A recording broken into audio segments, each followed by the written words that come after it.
There's a famous saying that goes that everybody gets 15 minutes of fame in this life. Everybody. So here's my question. What happens in the 16th minute?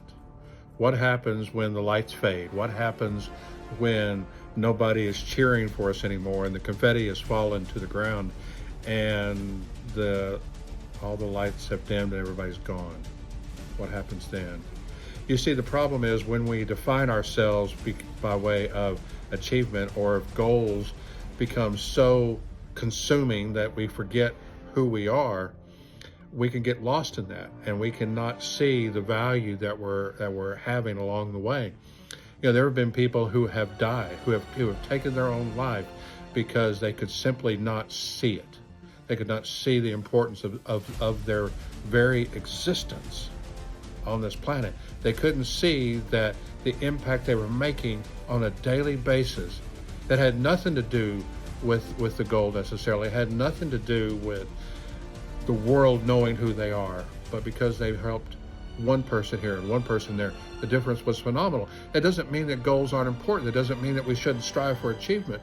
But if that striving for that particular goal becomes who we are, then we lose ourselves. And we can absolutely lose ourselves. Then we also lose ourselves to the slave of public opinion. And if our values dependent upon what others think and whether they're cheering or not, then who are we? I mean, I've heard it said a number of times that a pastor could be standing at the back of a congregation after the message was over, and there were several hundred people coming by and congratulating him and telling him how good a job he did and all of that. And one person says, well, that wasn't very good. Just one person. And everybody else said it was wonderful. And to him, it felt wonderful. But in that moment,